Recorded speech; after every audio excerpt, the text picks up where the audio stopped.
Squeeze in. Story of the year, everybody. Story of the year. One more time. Woo!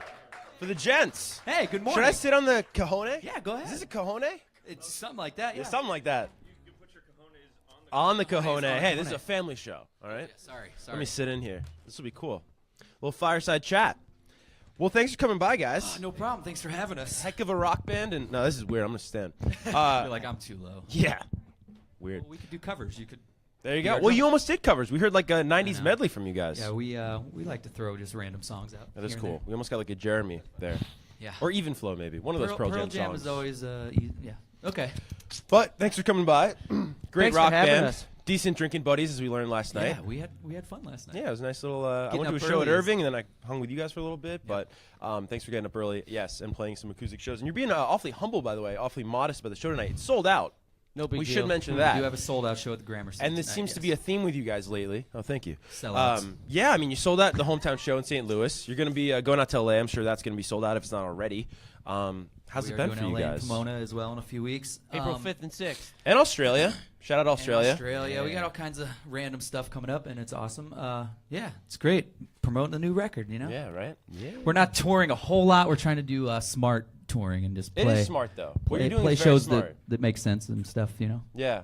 We were talking at the bar last night about just, it's been 7 years since the last record. Yeah. And there's a real conversation that was had between you guys, if we're being honest, about, like, do we even continue making music? And I'm just curious, was there a moment where it became clear that, okay, the decision is, yes, move forward and make music? Yeah, for me, I was living on the streets, and With we your needed to put cojones? a new record. That's how we made money for years. Yeah. right beating here. that box. Busking. beat that box. We always take the serious question and turn it Yeah. just into like a joke Yeah. somehow. The guy that drove us here, his name was Chunkit. And we've been laughing about that for an hour. His name was Chunkit? That's like what your you're Uber dealing with driver here. was Yeah, Chunkit? yeah. So we're How on did the, you spell we're on the it? press junket. And we with made him Chunkit. get we made him get a Nice. ticket too. Yeah, I That's a think you got lyric on a ticket. future song. Yeah. Chunkit. That one. This is for We're you, on the Chunkit. Um, with Chunkit? So we didn't Chunkit. purposely take a break. We just kind of just happened, after Life. after 2010, that record, The Constant. We had been on tour for like 8 straight years, and we were like, man, we need to just chill for a little bit, live life, do some other things, and it ended up being 7 years. At some point, we just started trading demos again, and it just felt right. There was no no plan. It was just like, now's the time. Yeah. I think we should still be a band. Yeah, yeah. Seems like a good idea. Yeah. Yeah, there's those Yeah. times where you don't know. I mean, it's the music business is insane, as you guys probably know, and it's a weird world. But if you're playing music because you love music and doing it for the right reason, why stop? So we made a record. And this whole record has been crowdfunded. And not only crowdfunded, but you guys beat your initial ask by like 350%. Yeah. Of course, you knew the fans were out there, but you had to be a little bit surprised by the overwhelming response, right? Yeah, for sure.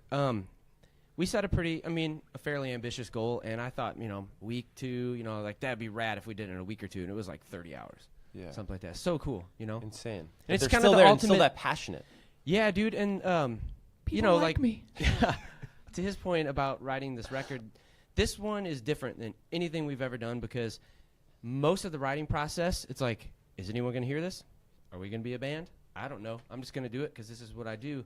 And then, dude, it was hearing his demo. There's a song called Miracle. And when I heard the chorus that he sung to that song, for me, that was the moment. It's like, oh, yeah, we're going to be a band. Mm-hmm. So it was just a strange journey we've been on. Yeah. I mean, let's talk about the journey. He Let's was talk amazed about by the quality of my voice. Yeah. No, but I was Enchanted. Like, that was it. That was when I was like, oh yeah, we should be a band. Yeah. There was those couple songs that you're like, Yeah. oh, that is what we sound like now. That's cool. Yeah. Exactly. Yeah. Making this record, the way you made this record, you really couldn't have made it this way at any other time in your career because there wasn't some guy in a suit saying, all right, well, we need this for this quarter, and you need to give us this many songs. You kind of wrote it seemingly as the music came to you, and Yeah. kind of in chunks and little pieces. Can you talk about the recording process? Yeah, it was cool because it was on our terms. We self-released the record after we did the Pledge Music stuff, so which is totally different for us. We've been on a couple different labels over the last 15 years, and it's a new adventure for us. But that was like a very artistic and just awesome way to write a record, and we didn't have to worry about anything. It was just, do we like this? Cool, then that's what's happening. Yeah. I'm sorry, I kind of missed the other second half of whatever I was supposed to answer there, but. Dude, and the other thing, to me, what makes this record special is like, okay, so you know, you get your first record, and then our second and third, and like all these records, we're on tour, touring year round, and it's you know, it's kind of, he writes all the lyrics, I don't write any of them, so, but, you know, my perspective on it, it's like you're in a tour bus, kind of living your dream, traveling around the world with your friends, and, you know, there's ups and downs and stuff, but like, what do you really write about? As opposed to, we took 7 years off, shit got real, you know, we have house payments and kids, and like life got real, and all that is reflected in those songs. These lyrics, like from my, you know, my perspective, like when I analyze them, it's like, I don't think this record could have happened if we didn't take a break. You know what I'm saying? The lyrics came from just kind of some time, like some uncertainty, some fear, some anxiety, just starting back from the beginning, you know? Yeah, because as a band, sometimes you need that break because, like, I think you were just alluding to, it's like, you know, you get into this vicious cycle of, like, maybe not vicious, but it's a cycle, nonetheless, of tour, and then you're on a bus, and then you're in a studio, you're on a bus, and it's like, what the hell am I talking about? I'm going to record about, you know. And I'm such, like, a music head. Like, anytime I hear music, the first thing I hear is the guitar or whatever.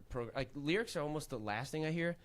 But this record, it's, like, so much about the lyrics and the stories being told. And everything else is kind of secondary to that, which is so rad to me. Personally, it's super rad. About time you realize that. Yeah. But, like, you know, it's like, what do you write about when you're traveling around the world and living your dream and in tour buses? Like, you know what I'm saying? Yeah. So we had to go have some real experience to write a new record, basically. Well, we needed inspiration. And that's just my interpretation. I don't write the lyrics. But right. That's totally right. Yeah. I mean, speaking of the lyrics, I had a question for you guys. There's a song on the record called "The Eternal Battle of," is it Mike Cronin? Mike Cronin's Soul, yes. Yes. There's and a you good story behind that. You sing on that record, though, about how you still remember nights when you were young. And I think that one of the hardest things as a band, as you grow older and as you evolve, is being able to tap into that, right? Being able to tap into why you started making music when you were young. Was that ever in jeopardy for you guys as a group? And anybody can answer this, but, you know, did you ever feel like you were disconnected from those days? Yeah, I'm sure, yeah. I mean, that definitely happens, especially being on the road all the time, and, you know, you get disconnected from why you started doing things in the first place, and you have to remind yourself, and I don't know. That song's kind of just about the band and going forward, and do we need to go forward, all the stuff we're talking about. And yeah, it's easy to get disconnected and like forget why you really started doing things, but it's not hard to remind yourself, you know. You just gotta figure it out. But quick story about that song, that was one of the pledged crowdfunded things, was for somebody to name a song after them. And there was a guy named Mike Cronin, who's an awesome dude.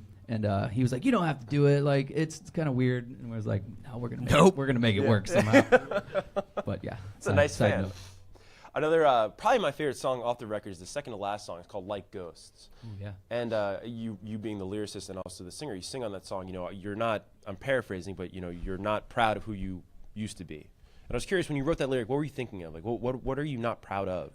Looking back, probably maybe a lot. But when you wrote that lyric, what were you thinking about? Yeah, that's just kind of like a reflecting on a relationship, basically, and saying, "Man, I'm an asshole sometimes." You know, it's just basically all, you know, and realizing that you could do better in life and be a better person. But I don't know. It's it's just it's a love song. Yeah, it's a great song. You're such a dick. Yeah. Whose idea was it to open the album in a very cinematic way? It's a cool open with the title track "Wolves." Steven Spielberg. Yeah, consulted him. Yeah, we have some consultants in Hollywood. No, that most of the Wolves visual stuff was all Ryan's idea. He's the mastermind behind most of this. I'm the masturbator. There you go. Yeah. Now, the idea for this record, like, you know, once things were in motion and we realized like what the album was going to sound like, the producer Aaron Sprinkle, part of the magic that he brought to the table was we had this idea for this visual, you know, kind of tapping into that 80s Spielberg kind of cinematic stuff, you know, and dude, his production like totally encapsulates that vibe and totally is in alignment with that whole vision. So, you know, like back to what he alluded to is, you know, we're not going to get in a van and tour for 10 months. So we're going to be super selective of how we do shows, but also super selective about, you know, the music and tying music into like artwork and tying artwork into merch and tying, you know, videos into like And that's a lost art, though, because albums used to be immersive like that. Yeah, but where, like just the, how you the said, video it looked like the starts cover with- and yeah. it sounded like the song. Yeah. And so it starts with that the Foley and like the movie kind of score shit or Foley, I don't know, whatever. It starts with that, but like, dude, that all ties into the whole aesthetic and the artwork and the videos and blah blah blah. And like that's, like for us, I feel like that's kind of like the direction we're going in. Is like put as much effort into hitting people on their phones with just cool shit, as we do with our live show. Make it something bigger than a collection of songs. Exactly. Yeah, Thanks, Dan. exactly. I slept for like 8 minutes last night. Sorry. I was just using what you were I'm trying to saying. say that. About it. Right? Yeah. No, I heard you named it wolves because it's a sort of an analogy, or you're trying to. It's about how wolves are kind of an analogy for life and how life can kind of circle you and kind of close in. I was curious what you mean by that. It kind of made sense with like the theme of a lot of the stuff of like uncertainty and anxiety and crazy shit that happens in life, and we didn't necessarily have the title make sense with all the song lyrics or anything, but we wanted something that kind of tied in metaphorically that could make sense, and in a roundabout way it kind of did, But I don't know really how the wolves thing happened. It was just it was visually it made sense, and we were like, yeah, that's cool, and it kind of ties into the lyrical content, and I don't know. Yeah. Yeah, if I had to sum up the last 7 years, it would just be a big fucking billboard that says uncertainty. Man, it's just been crazy. And I don't know, to me, that's what it means to me. It's like fear and uncertainty. Like, oh shit, am I still supposed to be doing this? Should I just get a job? Should I just concentrate on this or that? And like, I'm super proud to say we've stayed really positive, and we're trying to just do this full on, and we love what we do, and it's awesome. But at the same time, like, holy shit, it's just been a crazy journey, man. Has the making of this record and then obviously doing these shows, has that affected the uncertainty at all? Has it made you more certain about certain things? I'm just grateful, dude. Like, I'm just grateful that I'm working right now. I'm with my best friends in New York. Yeah, we're at work right now. Like, right? I got paid to drink with these dudes last night, and I'm gonna go play a sold out show. I'm just looking at everything that way. Like, just make the best music I can and just soak up every second and just be as grateful as I can for every single second. Because, dude, this is crazy that we still get to do this. It's amazing. 15 years in, man. Fuck yeah. Unbelievable. Yeah. Unbelievable. Yeah. You talked about the sold out show at Gramercy tonight. You got the LA show coming up. You're going to hit Australia. What else is kind of going on, if you can even say so, looking ahead in 2018? I don't know. What else is going on? Shows.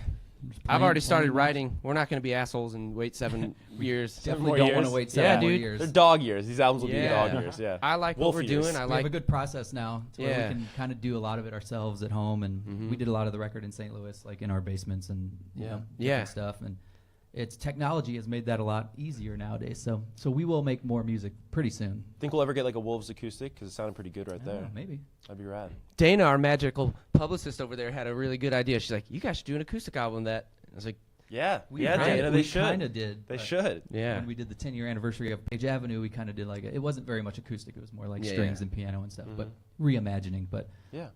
we like doing that kind of stuff. We Yeah, like yeah. changing stuff up and doing Yeah, weird versions. You know? Yeah. But what we're doing now, like involving our fans and just kind of streamlining and just almost acting like our own record label, Yeah. man, it's awesome. We have a team of creatives in St. Louis, where we're from, that are helping us with video stuff, and I shoot all of our photos. Freaking Josh helps tour manage us. Like, we're figuring out how to be like almost like a startup, Like, Yeah.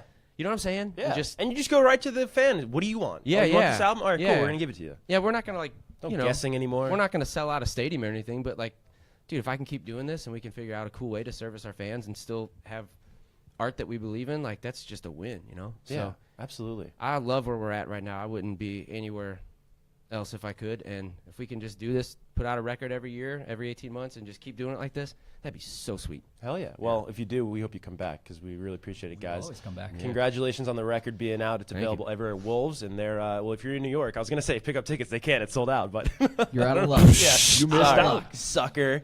All right, guys. Thanks Next so much time. for stopping by. No and thanks problem. for tuning Thank you. in. Thanks for having us. Bye-bye. Bye-bye.